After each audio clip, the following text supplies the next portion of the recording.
말씀은 로마서 1장입니다.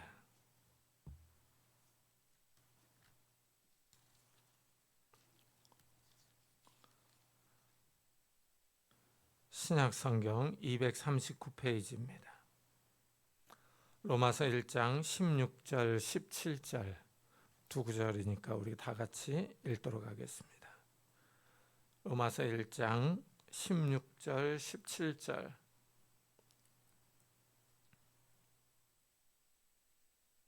우리 한 목소리로 같이 읽겠습니다. 내가 복음을 부끄러워하지 아니하노니 이 복음은 모든 믿는 자에게 구원을 주시는 하나님의 능력이 됨이라. 먼저는 유대인에게요 그리고 헬라인에게로다. 복음에는 하나님의 의가 나타나서 믿음으로 믿음에 이르게 하나니 기록된 바 오직 의인은 믿음으로 말미암아 살리라 한가 같으니라. 아멘. 추석 연휴를 보내면서 그동안 자주 찾아뵙지 못했던 어머님을 방문했습니다. 이 집에 오려고 하는데 어머니가 갑자기 너희 집에 가자 하고 따라 나섭니다. 그래서 어머니를 모시고 저희 집에 와서 4일을 함께 있었습니다. 연로하신 어머님을 보면서 인생이 힘들다 하는 생각이 듭니다. 이제는 잘 알아듣지도 못하시고 잘 걷지도 못하십니다. 이 연로하신 어머님을 보면은 하나님의 말씀이 엄중하다 하는 생각이 듭니다. 하나님이 죄를 범한 아담에게 너는 흙이니 흙으로 돌아갈지니라 한 말씀 하셨습니다. 그 말씀 한마디에 모든 사람은 다 늙어 죽어야 합니다. 이 말씀에서 벗어나는 사람이 없습니다. 나이가 들면 다 약해집니다. 젊은 사람도 시간이 지나면 부모님이 가신 길로 가야 합니다. 인류는 사망을 향해 나아갑니다. 사람은 살아있는 동안 큰 소리를 치고 떠들고 웃습니다. 먹고 마시며 즐거워합니다. 그러나 나이가 들어가면서 목소리도 작아지고 귀도 잘 들리지 않고 움직임도 둔해집니다. 움직이려고 하지 않고 가만히 앉아 있습니다. 먹어도 소화가 잘 되지 않습니다. 인간이 불쌍합니다. 이런 인간에게 희소식이 들려옵니다. 이 복음은 모든 믿는 자에게 구원을 주시는 하나님의 능력이 됨이라 합니다. 이 소망 없는 인간에게 하나님이 구원하신다는 좋은 소리가 들립니다. 이 복음은 하나님의 능력입니다. 복음을 믿는 자에게 하나님이 구원을 주십니다. 복음은 하나님이 인간에게 제시하는 소식이며 이 믿음은 인간이 보이는 반응입니다. 이 복음과 믿음이 합해서 이 구원을 산출합니다. 하나님의 행동과 인간의 행동이 만나서 구원이라는 결과를 끌어냅니다. 복음은 예수 그리스도에 관한 소식입니다. 하나님의 아들이 인간의 몸을 입고 이 땅에 오셨다는 소식입니다. 너무나도 흥미로운 소식입니다. 신의 아들이 인간의 몸으로 이 세상에 왔습니다. 하나님의 아들이 약 2000년 전에 이스라엘에 오셨습니다. 목수의 아들로 오셔서 인간과 같이 생활하셨습니다. 사람들과 같이 빵을 먹고 포도주를 마시며 잠을 자고 일하셨습니다. 하나님의 아들이 인간의 몸으로 오셨다는 사실이 역사적인 사건입니다. 하나님이 인간 역사 속으로 들어오셨습니다. 하늘에 계시던 분이 인간 세상에 오셔서 같이 생활하셨습니다. 하나님의 아들이신 예수님이 이 땅에 와서 십자가에서 죽었습니다. 모든 인간이 가는 죽음의 길로 갔습니다. 모든 사람이 죽는 방법은 다르지만 하나님의 아들도 죽음을 경험했습니다. 십자가에 못 박혀 죽었습니다. 모든 사람이 겪는 일입니다. 하나님이 아담에게 너는 흙이니 흙으로 돌아갈지니라 하신 말씀을 따라 하나님의 아들도 죽었습니다. 그런데 반전은 그 다음에 일어났습니다. 예수님이 죽은 지 3일에 다시 살아나셨습니다. 이 부활은 모든 사람이 경험해 보지 못한 일입니다. 인류 역사에 이런 일이 없었습니다. 죽어서 무덤에 묻힌 사람이 다시 살아났습니다. 죽은 지 얼마 안 된 사람이 다시 깨어난 일은 있습니다. 그런데 죽은 지 3일이 지나서 다시 살아난 사건은 지구 역사상 없습니다. 역사를 바꾼 위대한 인물들이 많이 나왔습니다. 인류 역사에서 가장 넓은 땅을 정복한 칭기스칸도 죽었습니다. 그는 다시 살아나지 못했습니다. 위대한 과학자 아인슈타인도 죽었습니다. 그 역시 다시 살아나지 못했습니다. 이렇게 인류 역사에서 죽었다가 다시 살아난 인물은 없습니다. 죽음이 그 사람의 모든 것을 삼켜버렸습니다. 하지만 예수님은 죽었다가 다시 살아났습니다. 이 사건이 인류 역사에 좋은 소식이 됩니다. 죽은 사람이 다시 살 수 있다는 소망이 생겼기 때문입니다. 사람들은 죽으면 모든 것이 끝난다고 생각하는데 기독교는 그렇게 말하지 않습니다. 죽은 후에도 다시 살 수 있다고 말합니다. 이것이 죽음 앞에 서 있는 인간에게 좋은 소식, 복된 소식, 복음입니다. 이 복음에 인간이 어떤 반응을 보일 것이냐 하는 겁니다. 하나님이 복음을 전 세계에 전하게 하셨습니다. 이스라엘에서 시작한 복음이 전 세계로 퍼져나갑니다.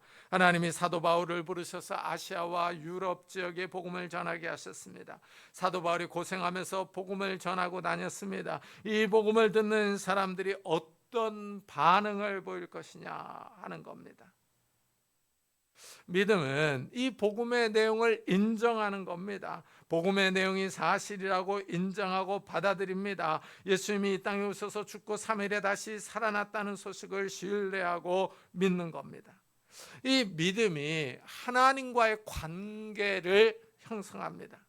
하나님이 그의 아들을 이 땅에 보내셨습니다. 예수님이 십자가에서 죽었지만 다시 살아나셨습니다. 하나님이 예수님을 다시 살리셨다고 믿는 겁니다. 하나님의 말씀을 인정하고 받아들이는 것입니다. 하나님이 하신 일이 진짜라는 겁니다. 하나님이 거짓말을 말하는 것이 아니라 진리를 말하고 있다고 생각하고 신뢰하는 겁니다.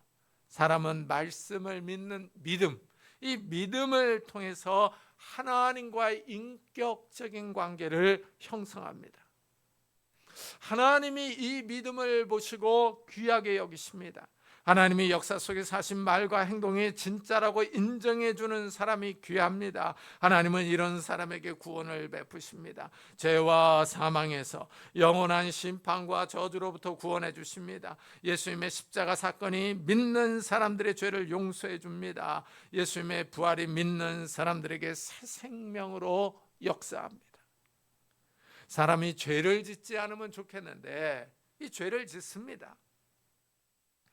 이번 추석에 식구들이 다 모였을 겁니다. 화목하고 즐겁게 지낸 가족이 있는가 하면 술 마시고 싸운 가족도 있을 겁니다. 아무리 사이가 좋고 화목한 가족 사이에도 인간의 마음이 좀 이상합니다. 이 동서가 늦게 와서 일하지 않으면 화가 납니다. 나만 전을 부치면은 하녀가 된 것 같아서 자존심이 상합니다.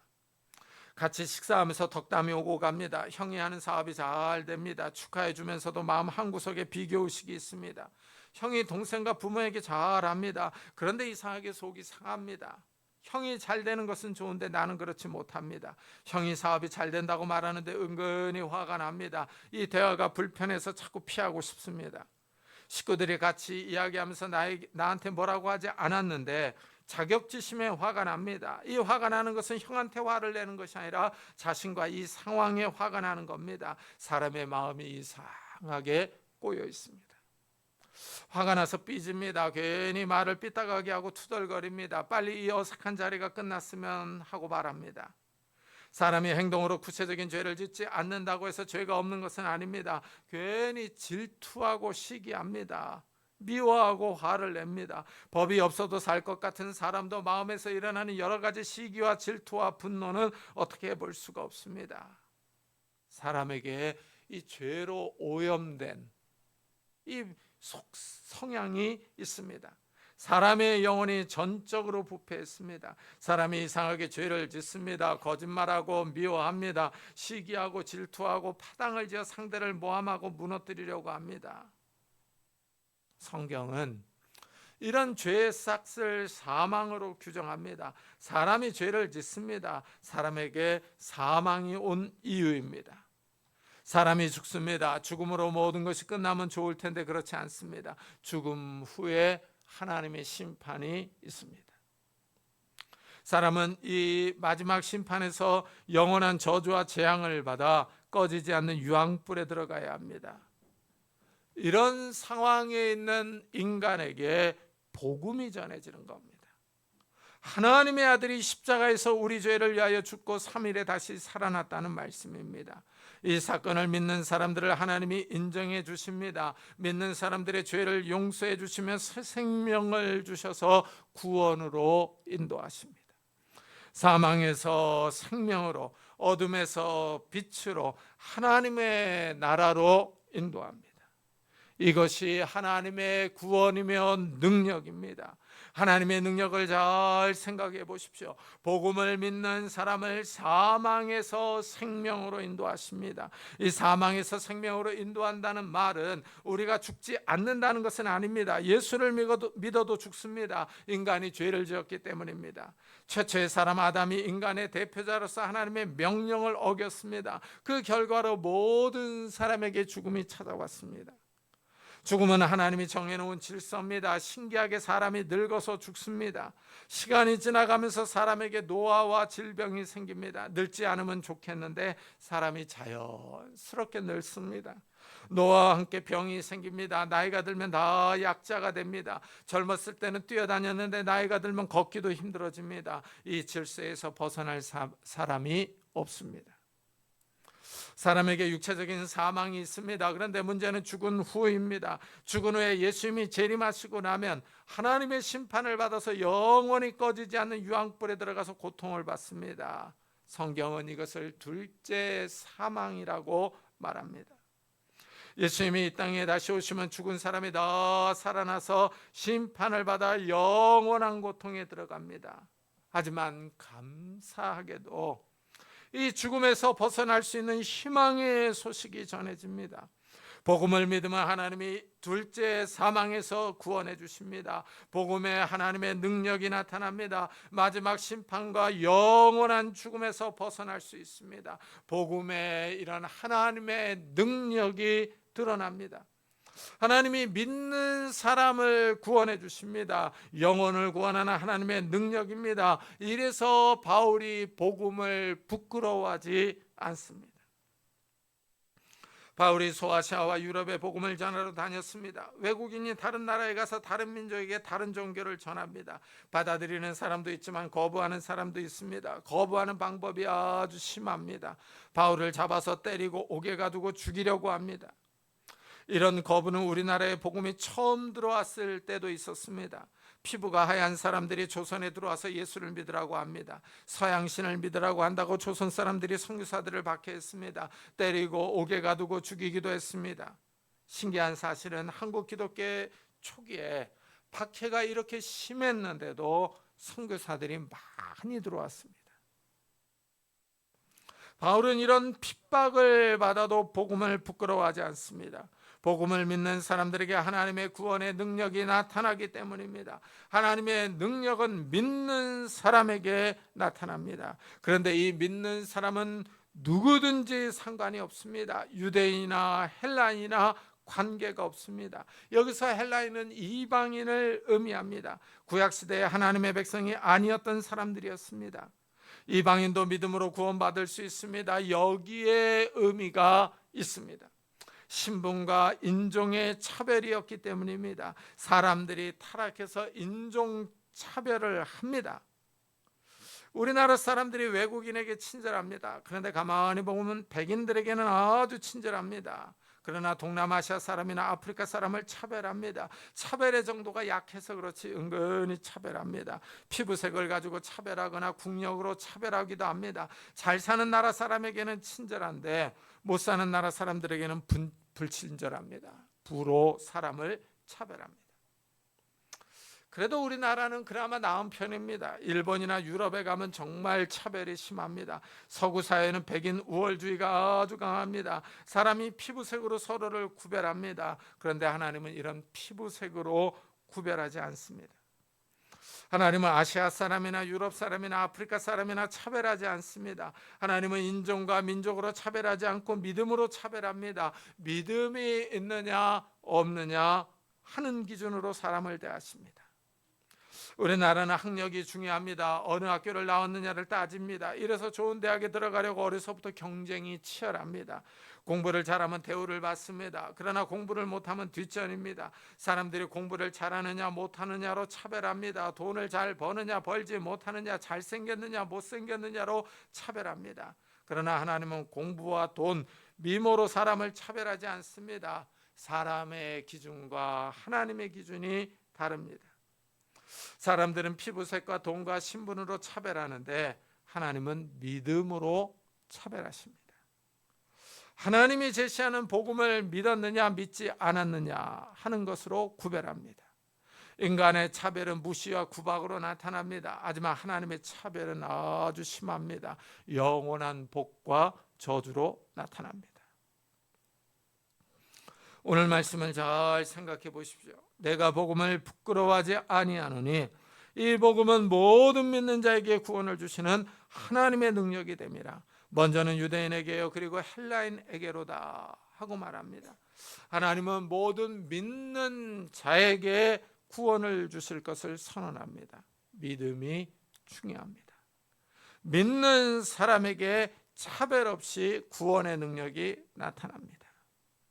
다시 바울은 복음에나 하나님의 의가 나타나서 믿음으로 믿음에 이르게 하나니 기록된 바 오직 의인은 믿음으로 말미암아 살리라 하고 선언합니다. 이 복음에 하나님의 의가 나타났습니다. 여기서 나타난다는 말은 폭로되다, 알게 하다는 뜻입니다. 감추어져 있던 것이 드러난 겁니다. 하나님의 구원 계획이 드러나는 것을 의미합니다.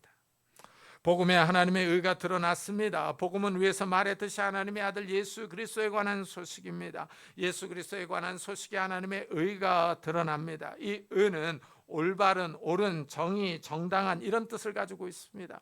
복음에 하나님의 올바른 행위가 나타난 겁니다. 하나님이 예수 그리스도를 이 땅에 보내신 행동을 정의롭고 올바르다고 말합니다. 하나님이 하나밖에 없는 아들을 이 땅에 보내셨습니다. 이 행동, 이 하나님의 행동이 아주 정의롭고 옳은 행동입니다. 하나밖에 없는 아들이면 아주 귀하고 귀한 아들입니다. 우리 주위에서 흔히 4대 독자라고 말하는 집안들이 있습니다. 계속 외아들만 낳은 겁니다. 이러면 그 아들은 어려서부터 왕자로 대우를 받으면서 자랍니다. 아들이 하나밖에 없으니 아주 귀하고 귀합니다. 그런데 하나님은 하나밖에 없는 아들을 이 땅에 보내주셨습니다. 매우 사랑하고 귀한 아들을 보내셨습니다. 여기에 하나님의 큰 결단과 결심이 드러납니다. 하나님이 인간을 얼마나 사랑하시는지가 드러납니다. 하나님이 인간을 아주 귀하게 여기십니다. 하나님의 형상을 따라 창조한 인간이기 때문입니다. 하나님이 하나밖에 없는 귀한 아들을 이 땅에 보내셨는데 십자가에서 죽도록 하셨습니다. 하나밖에 없는 아들을 죽음으로 내몬 것입니다. 한편으로 생각해 보면 비정한 아버지입니다. 하나님은 아들에게 아주 비정하고 냉정한 분입니다. 그러나 다른 한편으로 생각해 보면 하나밖에 없는 아들의 죽음으로 다른 자녀들이 많이 생겼습니다. 하나님이 예수 그리스도를 믿는 사람들을 하나님의 아들로 딸로 입양합니다. 예수님이 희생하심으로 많은 하나님의 자녀들이 생겼습니다. 한 알의 밀알이 땅에 떨어져 썩어서 많은 열매를 맺었습니다. 하나님이 아들을 믿는 사람들에게 하나님의 자녀가 되는 새로운 신분을 부여하십니다. 이것을 하나님의 의라고 부릅니다. 하나님의 의는 하나님이 행하신 구원 행위입니다. 하나님이 아들을 보내신 행동을 옳다고 여기는 겁니다. 이런 하나님의 행동에 대해서 사도 요한은 하나님이 세상을 이처럼 사랑하사 독생자를 주셨으니 이는 그를 믿는 자마다 멸망하지 않고 영생을 얻게 하려 하심이라 하고 말합니다. 하나님이 세상의 사람들을 사랑하십니다. 그래서 하나님이 독생자를 이 땅에 보내는 행동을 하셨습니다. 하나님의 구원 행동에 사람들이 믿음으로 반응할 것이냐 하는 겁니다. 사도 요한은 믿음으로 반응하는 사람들에게 멸망이 아니라 영생이 있다고 선언합니다. 하나님이 세상 사람들을 사랑하셨습니다. 그래서 독생자를 이 땅에 보내는 행동을 하셨습니다. 하나님의 구원 행동에 사람들이 믿음으로 반응할 것이냐? 이 믿음으로 반응하는 사람들에게 멸망이 아니라 영생이 있습니다. 멸망과 영생은 반대입니다. 믿음으로 반응하느냐 하지 않았느냐에 대한 결과입니다. 하나님의 행동이 인간의 이성을 초월합니다. 어떻게 하나밖에 없는 아들을 이 세상에 보내서 죽게 하느냐 하는 겁니다. 하나님의 의, 하나님의 정의는 인간이 생각하는 의와 정의와 다릅니다. 하나님의 옳음은 인간의 옳음과 다릅니다. 인간은 양심이나 도덕 또는 문화에 따라서 정의와 올바름을 말합니다. 어떤 도덕적인 행동을 규정합니다. 그러나 하나님의 의, 정의는 그렇지 않습니다. 인간을 멸망과 사망에서 구원하느냐 하는 겁니다. 본질적으로 인간이 생각하는 정의와 다릅니다. 하나님의 의는 인간의 생명을 구원하느냐 구원하지 못하느냐 하는 것입니다. 죄로 인하여 죽을 수밖에 없는 인간을, 파멸과 죽음을 향해 나아가는 인간을 구원하느냐 하는 문제입니다. 이 복음에 하나님의 의가 나타났다는 사실은 인간의 실존 문제입니다. 이 세상 모든 인간에게 해당하는 문제입니다. 인간이 영원히 사느냐 아니면 영원한 고통을 당하느냐 하는 것이기 때문입니다. 하나님은 대가를 치렀습니다. 하나님은 하나밖에 없는 아들을 이 땅에 보내서 십자가에서 죽게 하셨습니다. 이 사실을 믿으라고 합니다. 그런데 인간이 믿으려고 하지를 않습니다. 복음을 들은 사람들이 코웃음을 치면서 비웃습니다. 어이가 없는 소리를 한다고 말합니다. 비상식적인 말이라고 거부합니다. 하나님의 의를 비웃으며 무시합니다. 인간이 하나님의 의를 받아들이지 않습니다. 하나님의 의를 불신합니다. 하나님의 구원 계획을 던져버립니다. 그런데 여기서 우리가 잘 생각해야 할 점이 하나 더 있습니다. 하나님의 아들이신 예수님의 신분이 어마어마하다는 사실입니다. 하나님의 아들입니다. 성자 하나님입니다. 성자 하나님은 성부 하나님과 그 본질과 권능과 영원성이 동일하십니다. 삼위일체 하나님이십니다. 성자 하나님이 직접 인간의 몸을 입고 이 땅에 오셔서 죽었습니다. 하나님이 인간을 구원하기 위하여 자신을 희생하셨습니다. 이래서 하나님의 심판은 공정합니다. 하나님의 심판은 부당하지 않습니다. 많은 사람이 하나님의 심판을 부정하며 부당하다고 공정하지 못하다고 말합니다. 그러나 하나님은 자신을 십자가에서 내어주셨습니다. 그리고 인간에게 이 사실을 믿으라고 권합니다. 이 사실을 믿는 사람에게 영원한 생명을 주시겠다고 약속하십니다. 복음에 하나님의 의가 나타났다고 선언합니다. 이것은 신분의 변화를 포함합니다. 믿음으로 복음을 받아들이는 사람들이 있습니다. 이 사람들은 신분이 변화됩니다. 하나님 앞에서 이전에는 죄인이었습니다. 죄를 지어서 영원한 사망과 파멸로 나아가는 사람들이었습니다. 하나님 앞에서 내세울 것이 없는 죄인들이었습니다. 그러나 이들이 예수 그리스도를 믿고 죄를 용서받았습니다. 죄에 대한 책임이 사라졌습니다. 하나님이 믿는 사람의 죄를 용서해 주심으로 신분이 변합니다. 죄인에서 의인으로 바뀝니다. 이것은 사법적인 문제를 동반합니다. 법적 형량이 걸려 있습니다. 하나님이 믿는 사람의 죄를 사해 주셨기 때문입니다. 이래서 인간에게 영원한 심판과 둘째 사망이 없어지는 겁니다. 믿음이 중요합니다.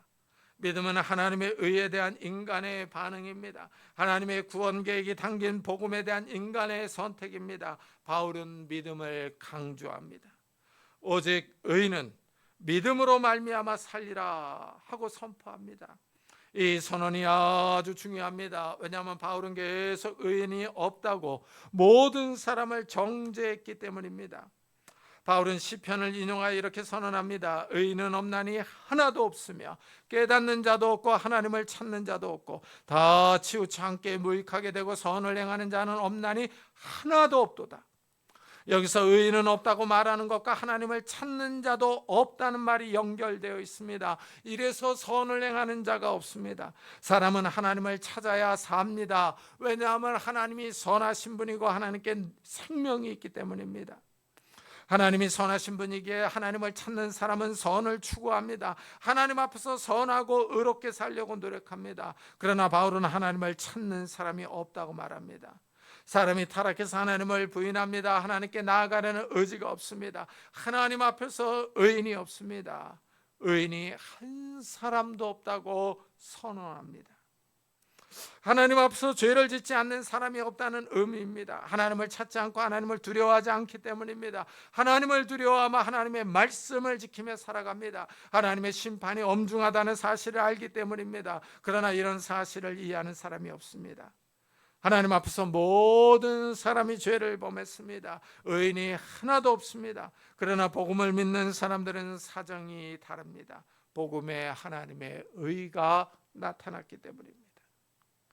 복음을 믿으면 죄인에서 의인으로 신분이 변합니다. 이렇게 의인이 된 사람이 삽니다. 바울은 오직 의인은 믿음으로 말미암아 살리라 하고 선언합니다.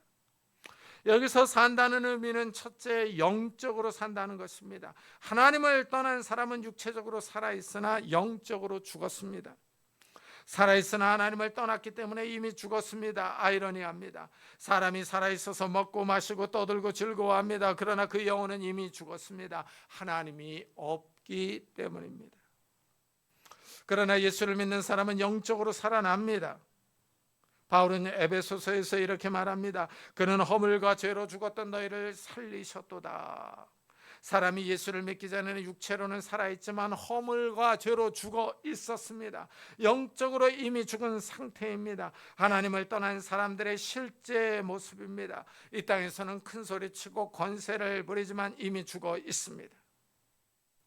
믿지 않는 사람들이 이 세상을 사랑합니다. 이 세상이 전부인 줄 압니다. 세상을 사랑하며 돈을 추구합니다. 이 땅에서 잘 먹고 잘 사는 것을 동경하며 갈망합니다.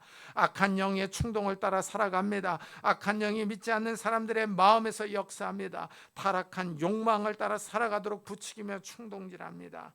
세상 사람들이 악한 영을 따르며 순종합니다. 그러나 예수를 믿는 사람들은 이렇게 영적으로 죽은 상태에서 다시 살아납니다. 이래서 예수님이 진실로 진실로 내게 이르노니 사람이 물과 성령으로 나지 아니하면 하나님의 나라에 들어갈 수 없느니라 하셨습니다. 성령으로 거듭나지 않으면 하나님 나라에 들어갈 수가 없습니다. 이 말은 하나님을 볼 수 없다는 의미입니다. 하나님이 영이시기 때문입니다. 거듭나지 않은 사람은 이미 죽었습니다. 그러나 예수 그리스도를 믿는 사람들은 영적으로 살아납니다. 죄악을 버리고 하나님의 음성을 듣습니다. 하늘로부터 다시 거듭나기 때문입니다. 성령께서 이 일을 행하십니다. 성령께서 우리 마음의 눈을 열어서 하늘을 보게 하십니다. 죄로 어두워진 마음이 깨끗하게 되어 하나님을 볼 수 있는 참된 지혜를 주십니다.